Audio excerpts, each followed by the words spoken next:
Sunday here in our new church. Marami pa rin kulang, pero praise God. And I thank God na nakapits ako this morning. I've been sick for 3 days. But praise God for this. And let's pray first. Hallelujah, Lord. We just thank you for today. We thank you for our Facebook friends and those who are listening today. Salamat, Panginoon, dahil ang message natin ngayon is about worship. We pray, O God, that everyone will understand what worship is. This is a very important part in our lives, not only during Sunday, but during our day-to-day, Lord God. So, we pray, Lord, that they will understand what worship is. And i-bless niyo po ang lahat ng mga kasamahan namin dito. I-bless niyo po ang wala. I-bless po yung nandito. At i-bless niyo po ang Facebook who are listening right now.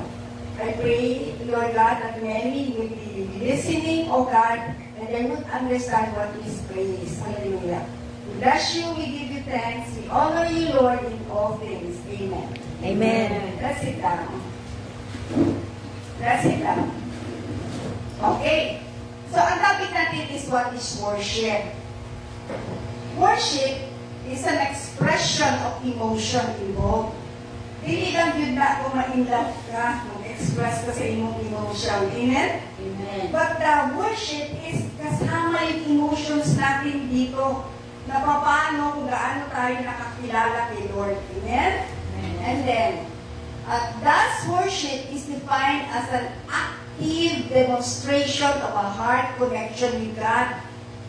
So, with the connection active connection ng heart sa ating Diyos. Amen? So, dapat naintindihan natin ito para hindi magiging boring ang Christian life natin. Especially yung prayer life natin. Amen? Amen. Hallelujah. Whereby, one expresses deep adoration and reverence. Yung alam mo, yung bang respeto. Yung deep na pagmamahal mo sa Diyos at respeto natin sa Diyos. Amen? Glory to God. Worship is pagsamba. Sa Tagalog pa. Kasi nag-worship ako nung pag naintindihan yung worship sa English kasi yun. Pag sa Tagalog na yun, pagsamba, pagsimba, o pag-ampo. Bisaya na yung ampo. O pag-pray. O pagdadasal. Amen? Mas naintindihan nyo? O simple lang masyado yun. Kailangan may close adoration tayo, may connection tayo kay God, between God and you. Amen? It's not only going to church, it's not only attending Bible study, but a direct relationship with our God. Amen? Amen. Okay, so 1 Samuel 16, verse 13. It says that, so Samuel took the horn of oil and anointed him in the presence of his brothers. And from that day on, the Spirit of the Lord came powerfully upon David. Si David. David was anointed by oil. Horn of oil, di ba? Horn of oil, in-anoint niya oil. Si David. That was the time he became powerful. Amen? Kasi talagang destined talaga si David magiging king. Sino ba si David? He is just a simple shepherd. Hallelujah. Simple shepherd lang siya. Next is, in 1 Samuel 16, verse 7, it says that, but the Lord said to Samuel, do not consider his appearance or his height, for I have rejected him. The Lord does not look at the things people look at. People look at the outward appearance, but the Lord looks at the heart. Di ba? Usually, nakikita natin pag nilalagay natin sa leadership, yung gwapo, matangkad, intelihente. Hindi yun ang tinitingnan ng Panginoon. Ang tinitingnan ng Panginoon ay ang puso natin. Amen. Kahit nasabi ko, kahit na konti lang tayo, pag nakita ko ang transformation ng kasamahan natin dito, there will be a big change. Amen? Masaya na tayo yan. Amen? Hindi na kailangan ng numbers kasi ang maraming nag-attend, mga hundreds and thousands of Christians in the service, wala namang pagbabago, di ba? What is important is, hindi yung ating outlook. What is important is our heart. Yun ang tinitingnan natin ng Diyos. Sabi nga, David is the apple of my eye. Gusto niya talaga si David talaga kasi grabe siya. Grabe yung paniniwala niya sa Diyos and even sa pag nag-worship siya. Parang siyang undignified. Ibig sabihin, wala siyang pakialam. Pag kumakanta na siya at siya ang mga songs, no? Pakita mo yung sa Psalm, basahin niyo yan, napakaganda. David talaga is a makata, naging Christian siya, kilala niya si Lord. At ganun din ang mangyayari sa atin pag talagang fully changed talaga tayo. Pag walang pagbabago sa buhay natin, ang life natin is just the same. Yes, okay, alam. Hindi ka lang, magdutuon lang. God is after your heart. Amen? Amen. Okay, ano ba ang purpose ng worship? Purpose of worship is to glorify, honor, and praise, exalt, and please God.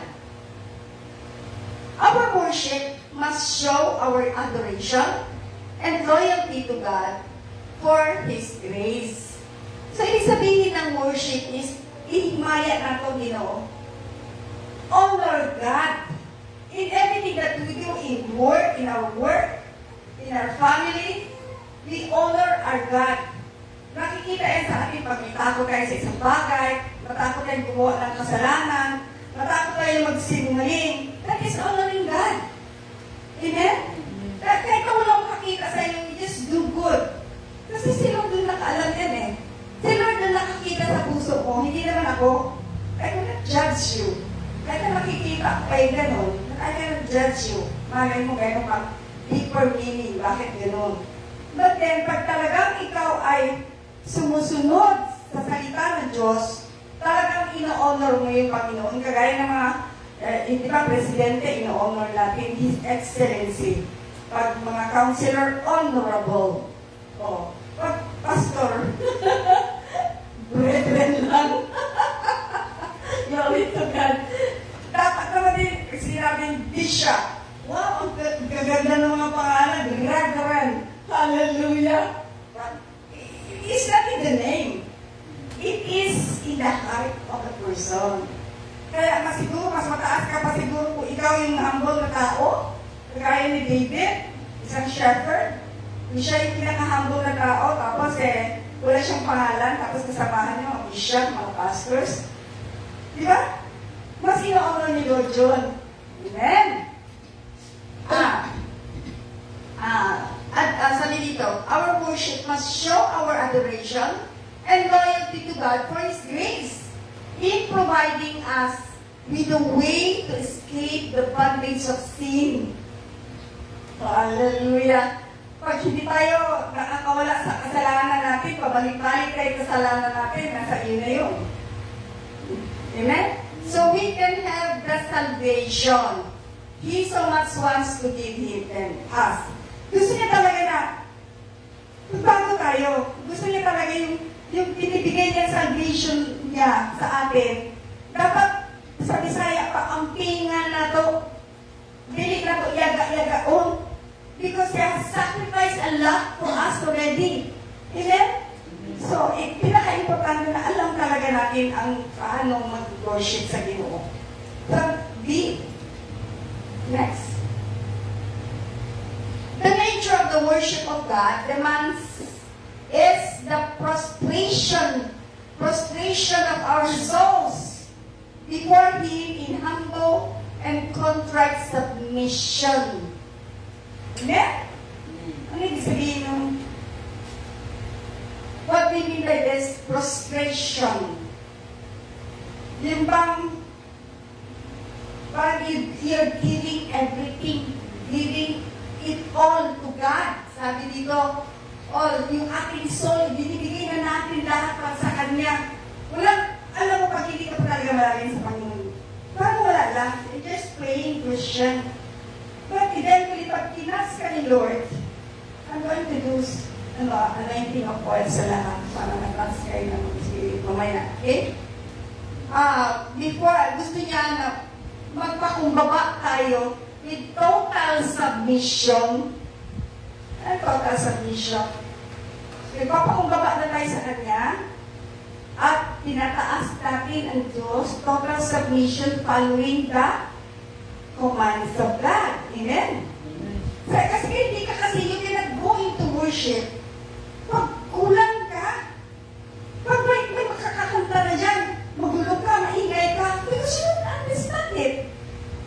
And then everybody is, is crying, everybody is kneeling down, ikaw nakatulog. Amen? You know what I mean? Dati-dati, pag-umpisa natin, ganyan eh. Pero ngayon, nakikita ko na. Kumakanta na, nakikinig na, and submission. You can see a little change sa atin. And I'm happy for that. Kasi kung nakakapunta ka ng ibang church, no? Makita mo sila yung trabili, kneeling down, giving reverence to God, importance sa Panginoon. Amen. It's not just going to church. Hindi man ka maluwas kung wala kita yung magbago sa tuti na buhay. Amen? Okay. James 4:6 and 10 tells us, God resists the proud. Hambog. Hindi siya gusto na. But gives grace to the humble. Gusto niyo sabihin ko nga, magpakumbaba talaga tayo sa Kanya. Kung masyado tayo mataas, hindi natin maabot ang Panginoon. Because He wants us to, go down and really seek God in your life. Yung seeking is, pinapamita na to just like the message last time. Seal. I-seal natin yung kulang natin na hindi na makakalabas. Yung ang mga kasalanan natin, ilalabas natin and then seal it para makapasok ang Holy Spirit sa buhay natin. That's the message last Sunday, di ba? So, sabi dito, humble yourselves in the sight of the Lord and He will lift you up. Pag magpakumbaba tayo parati, tinataas tayo ng Panginoon. Amen? Pag tinataas tayo ng Panginoon, ibig sabihin, love ka niya. Gusto ka niya. Like for example, you're doing this, nag-worship kayo dito, na-assign kayo mag-worship, but eventually, ang mangyayari niyan, while you're singing the word, singing the song of worship, makikili mo ang presensya ng Panginoon sa buhay mo. Hindi lang yung singing, niwala kayo sa akin. Amen. Basta sabi niya, itataas ka niya pag ikaw ay nagpapakumbaba. Hallelujah! Next. God is spirit, and those who worship Him must worship in spirit and in truth. Hindi naman kailangan mayroon tayo santo sa harap para makapagdasal tayo sa Diyos. Amen? Worship God sa spirit. Kasi pag meron ka ng relasyon sa Panginoon, pag nagdadasal ka, makikita mo siya. Nakalapit niya sa iyo eh. Because you're worshiping Him in spirit and in truth. Wow! That's what I do. Kaya sabi nga, ako nagdadasal ako, kinakausap ko si Lord. Yes, that's what I do. Ilang araw ako may sakit. Sabi ko naman, Lord, hindi na ako mag-please mo kasi mag-worship na lang kami. Kung hindi mo ako galingin, pagalingin. Amen? Pag kayo ngayon, kasi gagamitin ka. Kapag isayang naman yung iwawali mo na may sakit ka, digyo ka pa daog sa yawa. Amen? Kasi kalaban yan eh. Alam na galit ang kalaban sa iyo because you are being used by God. Kasi nagkakasakit ka and that's part of it, no? Testing us kung talagang sumusunod tayo sa Kanya, that's part of test. Amen? Okay. Matthew 12:24 says, for out of the abundance of the heart, the mouth speak. Sa daily natin ba? No? Parang, kung saan laman sa imong kasing-kasi, out from your mouth. Ano yung lumalabas sa bunganga mo? Bisaya, pamalikas. Di ba? Minsan, galit ka sa isang tao, murmur ka. No. Marami ka sinasabi pero nakakahimik ka lang. Pero that is what is in your heart, amen? Ano sa'yo mo kasi kasing, do not allow the enemy to control your mind. Let God control your heart. And that will be seen in you. Kaya minsan yung reaction mo pag nagagalit ka, meron ka natanggap na bad news. And tendency niya, pag ako, action na. Usually, di ba? Pero usually, ang advice ko is always, God has a solution. Wait upon God and God will answer your prayer. Ganun na naman yan eh. You don't have to, init ang ulo. Kailangan cool and always happy. Makita sa atin, sa nagway na to, pag nagpasok ka, nakasmile na. Pinapasok mo. Di ba? Pag napasok ka pala, kasi nakita mo na yung mga brethren mo, nakita mo na yung inyong mga kapatiran, smile ka na. Para ikaw yung makadala ng spirit, no? Kung mainit yung ulo niya, at least, no? Konting ganyan mo lang. Gaano siya. Kahit na wala ka pang sinabi, sagot na yung answered na yung iyong problema. Amen, di ba? Amen. God requires focus, undivided loyalty in one's heartfelt expressions of love and adoration for Him. Ayun lang, Panginoon, na marami kang iniisip. Pagpagsimba ka, pag nag-Bible study ka, pag nag-share ka ng salita ng Diyos, nakafocus ka, hindi yung undivided na meron ka, tutok ako, marami pa akong gawin, maglabada pa ako, mapatay pa ako ng baby, umiiyak. Gusto ni Lord, pag ikaw, pag inuuna mo siya, focus ka talaga sa Kanya. Huwag dili ng duha-duha, at dili na, focus ka lang yun. Pakita mo, i-different yung life mo pag inula mo si Lord. Okay? Next. All too often, we spend more time preparing our bodies for worship. Ito na yun. Marami na matamaan dito. Preparing our body for worship while at the same time neglecting our heart or spirit in the space of an hour or more. Let's say 1 hour. 10 o'clock church na natin. Unahin mo din siyempre magpagwapa, maligo, lipstick, no? Yan ako dito. Pero before I do that, prepare ka to. Amen? And sabi niya, space an hour or more, we have bath, shaved, curled hair, and painted nails. Yet what have we done to prepare our inner man for worship? Kailangan, kung mag-attend ka simba, before you go to church, you talk to God.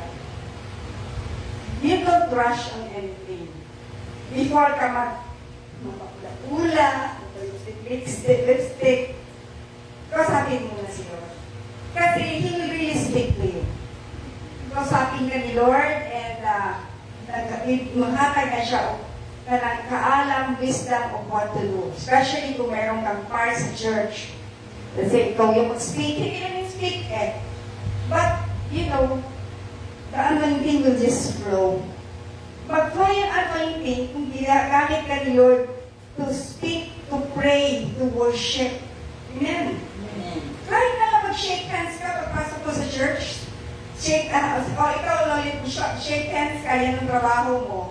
Malaking bagay na yan. Lalo na kung may bagong pumapasok. Maala tayo ng mga bago ako, may lang mupansin sa kuadiri, kanya lang naglingkod. Ganyan yan. It happened to us. Pasok kami sa isang simbahan. Wala kami dito. Wala man ang welcome sa amin. Di ba? So, kailangan lahat isa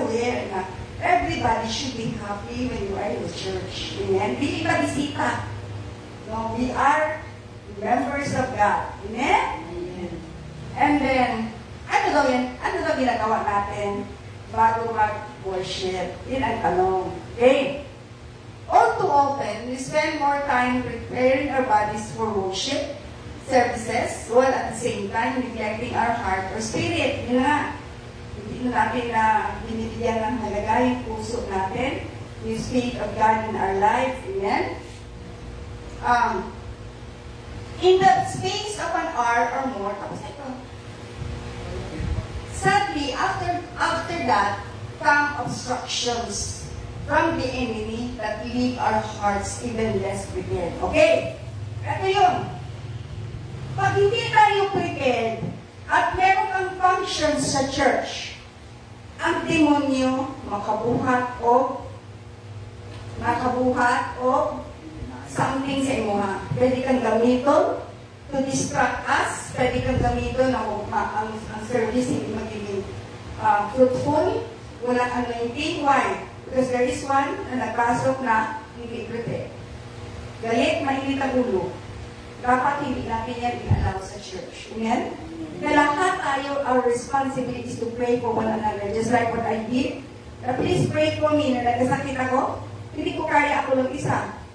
Kailangan marami kasi, alam mo na, lead zones siya. Because I will be used in the pulpit. Amen? Alam ko na yung trabaho ng kalaban eh. Kilala ko yan siya, hindi ko siya binibigyan ng importansya. Amen?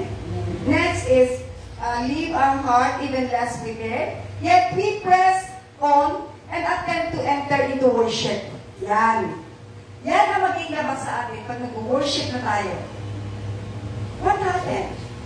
Struggle. Mukanta ka, hindi na mo sunod ang presensya sa Ginoo nga naman because you have not prepared yourself. Amen? You have to prepare yourself in and out, day in and day out. Prepare yourself. Ang spirit mo is always prepared for the Lord. Otherwise, talagang distorted ang mind mo, talagang gagamitin ka ng kalaban. Amen. Because we have not prepared, we have not focused ourselves, we have not given time for our Lord. Lalo na pag Sunday, ha? Yan ang sinasabi ko. Lalo na pag Sunday. That is not only Sunday, it is every day in our lives. Amen? Next. With little wonder, much more effort is required to overcome our heavy heart, to enable that heart connection with God. So, kailangan, yun ang nangyayari. Magkaroon tayo ng much effort to do para makalapit ang Diyos sa atin with a heavy heart, kabigat ng puso natin. I can sometimes I can feel that pag dito sa church, sa ating Bible study, I can really feel. Yung bang kabigat ba? Bigat, kasamahan natin na hindi makinig, doing their own. But ang ating kasi ito, this is not for me, no? Kasi alam ko na kasi yan eh. Kung you come to think yung bata pa ako, I study the Word of God, morning till evening. Hindi yan sacrifice. It is because I love the Lord so much. And ang sa akin lang, I want them, what I have learned from the past, I want to pass it on to you. Not because gusto ko maging dito kayo sa religion ko or dito kayo. No. I just want you to have the same, feeling or the same relationship that I had when I was young. Amen. Gusto ko talaga na, makita ko na talagang urus-urus ganit, ibang overflowing with love, overflowing, gano'n ba? Because they really love the Lord. Amen? Ganyan talaga importante yan. No? Next. Here, persistence is the key to being able to express deep adoration and reverence to God, which belongs so much to Him. Worship can also be described as speaking words of faith in agreement with God's Word. Amen? Kasi pag when you say the Word of God, Pag sinabi mo, God wants you to be humble, that's speaking the word. Amen?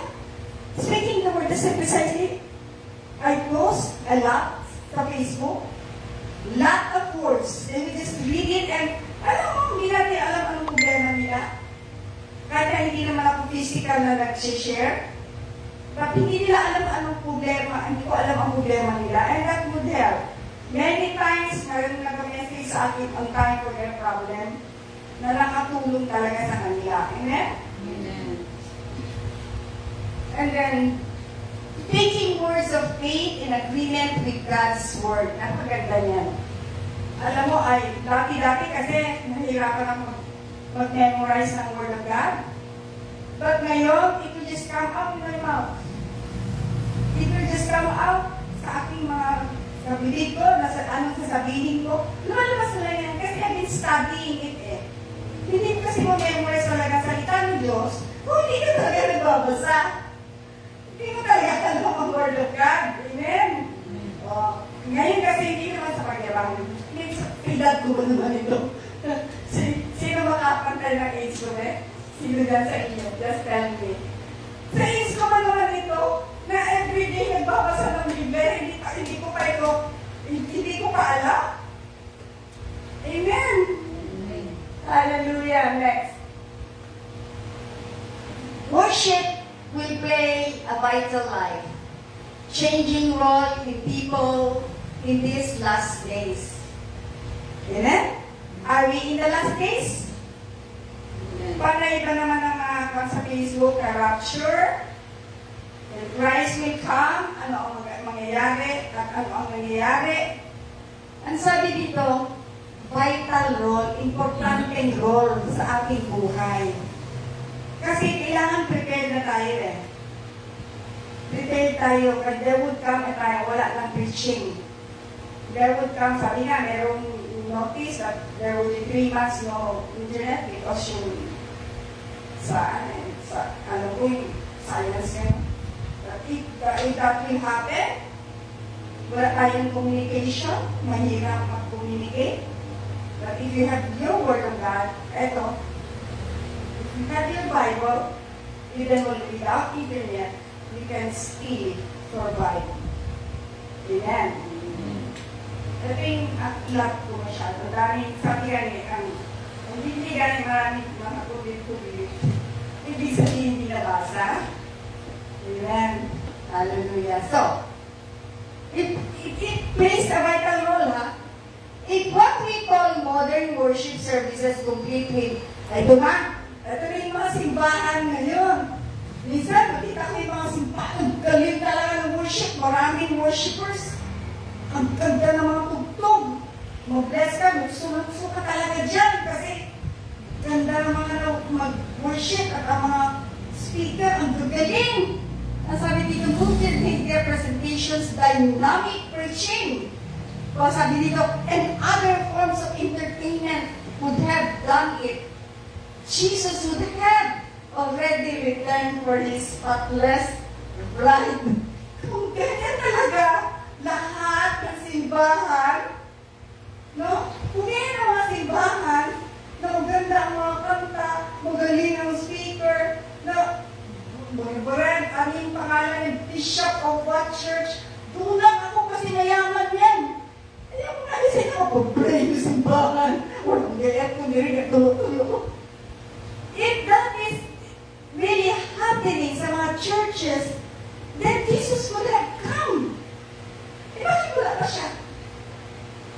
Nakita na ngayon ng iba-ibang ang nangyayari ngayon, payabangan na lang tayo ng mga music team.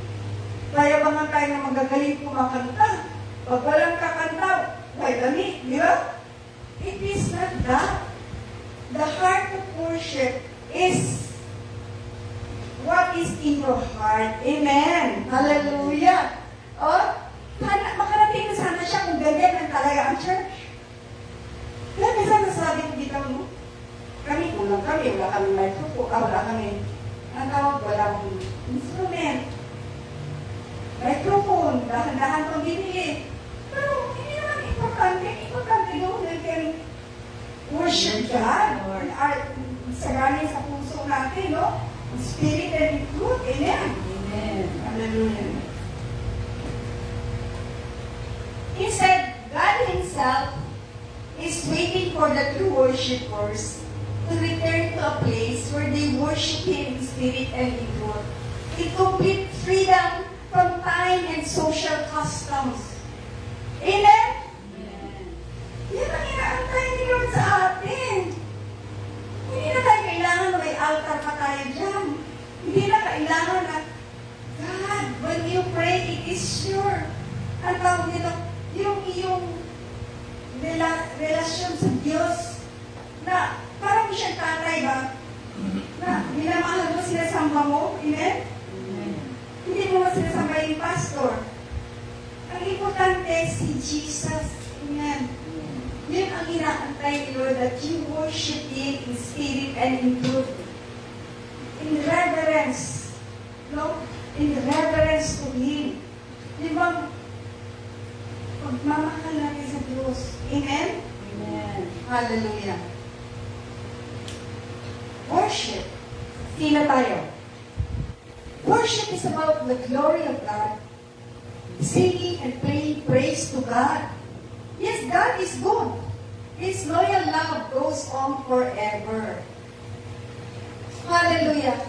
Pag nag-worship tayo, it is hinahamayaan na to ang Ginoo. Glorifying God, singing and playing praise to God. Amen. Walang worship eh.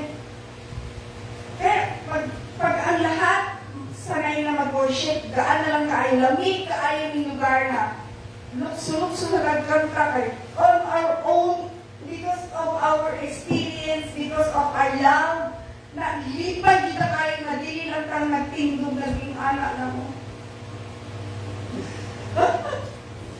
Nangyayari lang ako. Tanang presidente na bisita sa simbahan, kailangan nila dito. Hindi natin kailangan yan. We need people when they get in the church. We need people who will worship God from the heart, in spirit and in truth. Kaya nga, singing, dancing, merong iba doon. Pag nakita ko sa Facebook, na-criticize na yung simbahan kasi ang gulo, lukso-lukso, hindi na daw yun sa Diyos. I don't know. Depende na yan sa ano mo eh. At depende yan sa feelings mo, how you worship God. Like David. Kaya there is, today is I think Pentecostal Sunday yata ngayon, di ba? When it is Pentecostal Sunday, and then makita mo yung Spirit of God is really working in us. God moves. And it happened to us in many times. Dito. Sige, nag-worship nun. Would you believe habang kumakanta kami? Pag ganun kayo church, pag ganun kayo harap, may kumakanta sa likod. And dito, na may bisita. Pagtalik ko na gano'n, wala. Angels were singing with us. Amen? Narinig ko ang Ginoo, kay dalawa na. Narinig ko si Lord.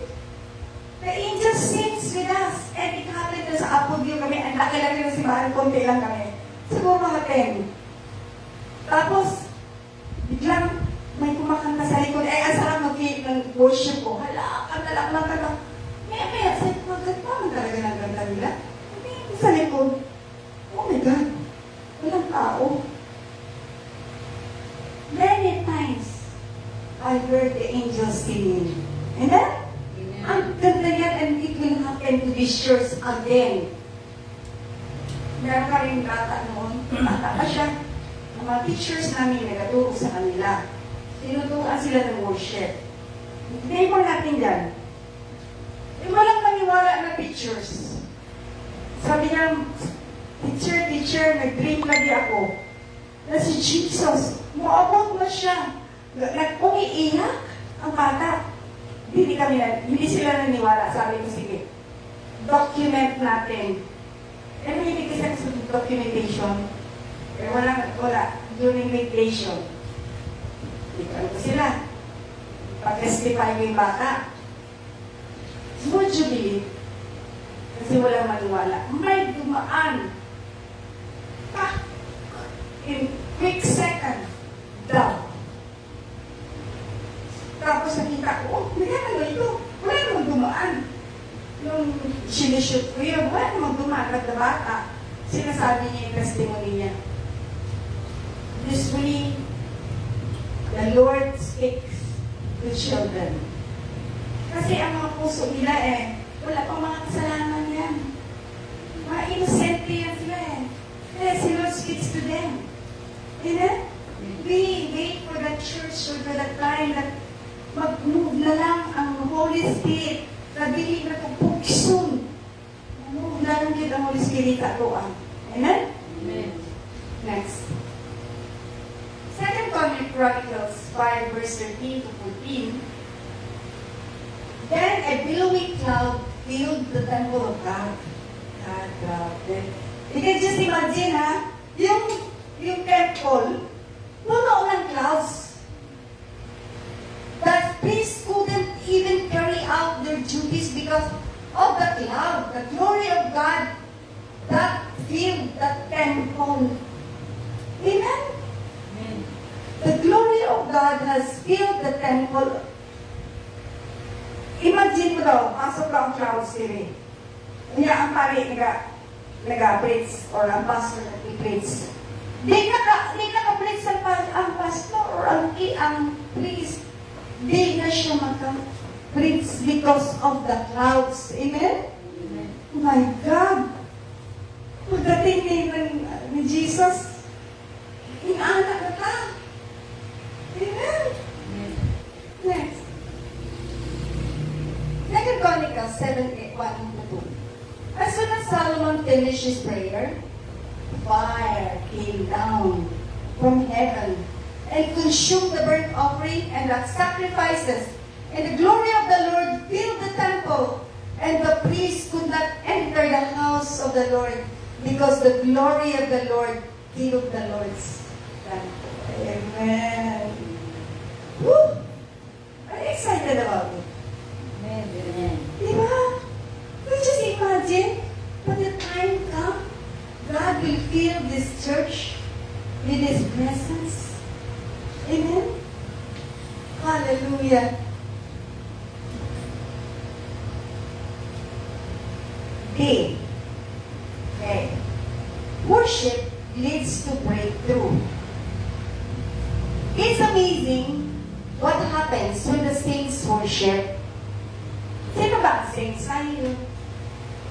Hindi lang yung yung ginagawa ng mga Catholic na canonize nila, maging saint. Tayo, nasa scripture yan, we are already saints. Amen.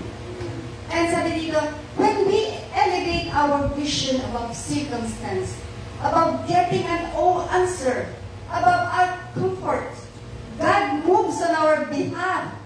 We should never worship in order to get something, but oftentimes the breakthrough of God is welcome to our worship. Whew! Kung makaabot na ka sa level of worship, kung kita mo ibang tao, sa Facebook mo kita may tao, paano sila mag-worship? They travail, they kneel down, they cry out to God. Amen? Ito yung breakthrough. No? Na makuha natin yung sagot ng Diyos sa atin. Sobra sa ating comfort zone. Amen? Once you have that, you will never be the same again. Mga tao yung nag-evangelize sa labas, do you think na kaya mo mag-evangelize sa init? Nag-iinit pa? Wala kay kaon? I really praise them. You know, mga kaibigan ko yun I really praise them because ako, hindi ko kaya yan. Sa totoo lang. Sa edad kong ito. Siguro kung bata-bata pa ko, kaya ko yan. Amen? Kahit na ano ginagawa ko noon, akyat magaya ako ng bundok para lang magsangyo sa pulo. Amen? Because Christ is coming soon. Ano mo makuha mo magsangyaw ka? Wala man na ikuwag ka? Diba? Punta ka pa ng Digos, punta ka pa kung saan-saan para lang tapos nakikinig ba ang tao? Yes. Makinig ang tao. Bakit? Makinig ba ang tao sa kanila? Yes. Merong makinig kung yun talaga ay destined to listen to the Word of God. Amen? Just like Bill Gates, Billy Graham. Ano nangyari sa kanya? Siya lang yung isa makinig. Kaya, huwag tayo mag-discourage, isang tao lang ang nakikinig. Amen? Kasi pretty soon, we don't know na magiging evangelist pala yan. Magiging pala yan siya ni John the Baptist. Amen? So, kailangan talaga na tayo search our heart all the time. Search our heart na hindi talaga tayo mawala sa presensya ng Panginoon. Amen?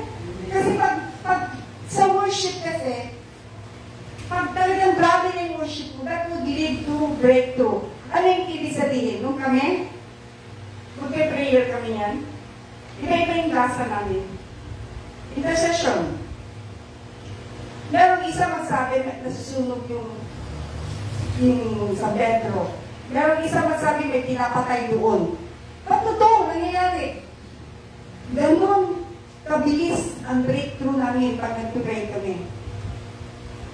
Hallelujah. That God is still moving in our midst. God is still waiting for us to do that. Yan inaantay niya eh. Yung tama yung puso natin. Hallelujah. Tama. Sabi ko at my age, I'm still preaching because I really need to share the gospel to my relatives. Amen. Relatives ko, ngayon lang talaga ako nagkaroon ng, talagang, ito pala kamag-anak ko. Kulang pa pala, para pila ako nag-preach sa gospel sa iba. Pero sa pamilya ko, kumusta sila? Amen? And I'm really concerned for their salvation because that is what God wants us to do. Salvation nila para maluwas sila. Not religion. Because our religion will not save us. Because wala. Save ka, wala. Wala kang makialam. Amen? Okay. Ephesians 5:18-20. Do not get drunk on wine, which leads to debauchery. Instead, be filled with the Spirit, speaking to one another with psalms, hymns, and songs from the Spirit. Sing and make music from your heart to the Lord, always giving thanks to God the Father for everything in the name of our Lord Jesus. Ngayon, di ba? Instead na,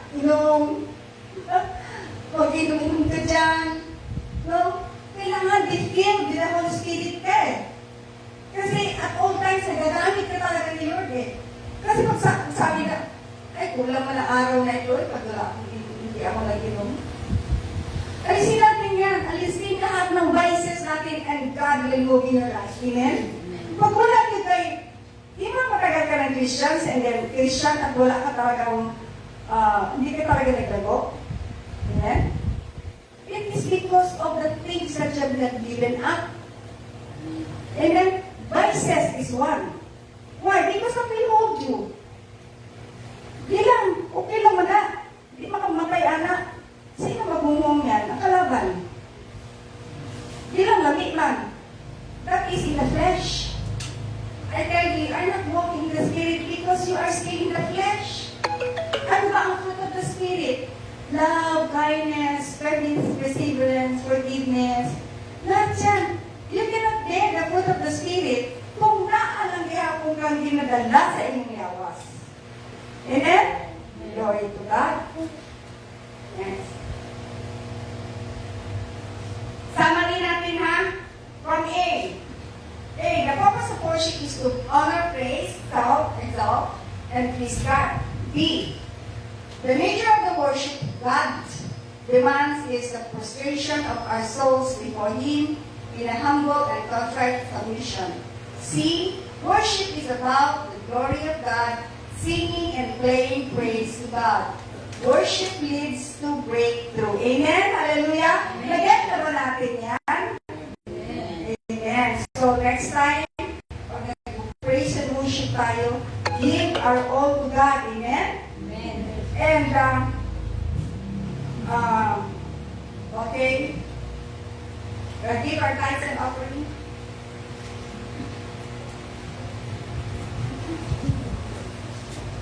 Well,